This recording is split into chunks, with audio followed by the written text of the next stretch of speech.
Good morning. My name is James Spyro, and this is Tech TLV 2025, brought to you by Calcalist and Bank Lumi. I'm joined now with Yael Greenberger, the founding team member of 8200 Woman to Woman. Yael, hi. Hey, good morning. Good morning. Thank you so much for taking the time. Thank you. I'd like to start, please, by highlighting a report that came out last March from Compete about women in tech and some of the disparities in salary and work and some of the numbers that have been highlighted. So what can you tell me about some of those things? Sure. So just a background. Compete is an HR tech startup. They have basically data on benefits and compensation, and the data comes from tech companies in Israel. That's what basically enabled us to kind of craft the report. So in high level, in terms of like the entire workforce, women represent only 36% of the tech workforce. And interestingly, only 17% of women within the 36% are paid in the highest quartiles of salaries, meaning the majority of them are underpaid. Another interesting thing that we saw is when we divided the seniority levels based on executive, management, professional, and support, we saw that in the executive level, like the top C-suite tier, only 25% of that tier are women with an 11% pay gap. But when we look at the professional level, which is like the main, like most of the talent in tech are in the professional level, they're like intermediate in terms of experience. The woman ratio there is only 38% with a 20% gap. And we wanted to kind of like compare apples to apples because we need to see what types of roles have or sectors have a 50-50 right ratio with women and men. What are some of those sectors? Right, so the only sector that has like a 50-50 ratio is an HR tech sector.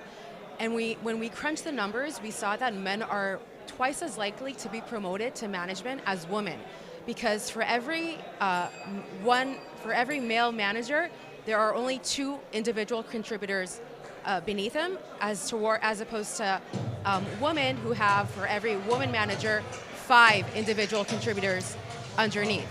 So it just doesn't make sense, and that's the reason we don't see a lot of women in executive positions, although this is an apples to apples, right? Like this is a sector with 50-50. Yeah, it's gotten a bit loud, so I'm going to try and yell to you my next question. I'd like to understand some of those numbers exactly and why they happen in the first place. Before we can think of how to equalize them, how do we address the challenges that have come up there? How do we get into this situation? Well, I mean, I don't know the reason why. I can just present you the data as, based on what we saw. I don't know why. I am guessing that it's just because there's no policy. There's no like legislation coming from the government saying companies need to have gender equality in terms of ratio and pay gaps. A lot of companies, they have like very strict policies on security and compliance, and they're very like data driven. But I feel like everything that has to do with gender pay gaps is an afterthought, just because there's no policies. And maybe if we do see more women in executive positions, they'll like implement more policies and help women in the bottom kind of like level up. Yeah. I do have another data point if you want me to share. Hit me. Okay. Another interesting thing was, again, we want to see like apples to apples. So when we look at the professional level, it's called P3, P4 within the Compete platform. We saw that there are some roles where there is larger women representation than men. For example, product design. We see there are 65% women in product design, and the pay gap is 3% in favor of men. Customer success, 58% women with a 6% pay gap. The interesting thing is that when we look at data analysis, there is a 50% woman ratio, but actually a 3% pay gap in favor of women, meaning women in data analysis actually earn 3% higher than men. So, that's good. Yeah. Yeah. Okay. I want to know my final question. I want to know how these numbers. If you shared a lot of numbers, a lot of information, a lot of data, right, which is great. I want to know how it compares to the rest of the world. What are these numbers in Israel like compared to those in Europe or in North America or in Asia? Are there the same challenges around the world?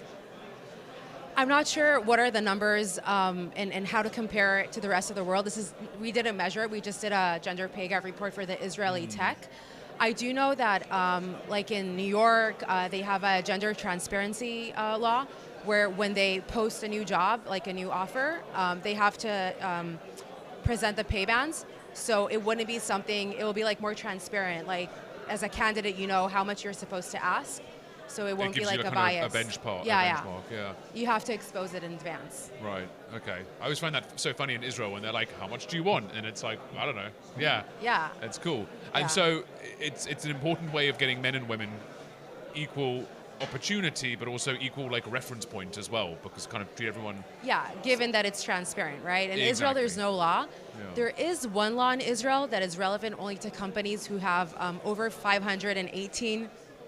Employees, which is not most of companies, unfortunately, but they are obligated to share a report, an internal report, and present the pay gaps internally. But they don't have to do anything about it. They don't have to like. It's just something nice to have, unfortunately.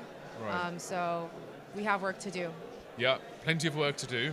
But Yael, I have complete faith that the work will pay off, and I look forward to speaking to you in Mind the Tech 2026. And we'll finally, hopefully, see some of those numbers shrink, the differences. Thank you so much. Thank you, James. Cheers.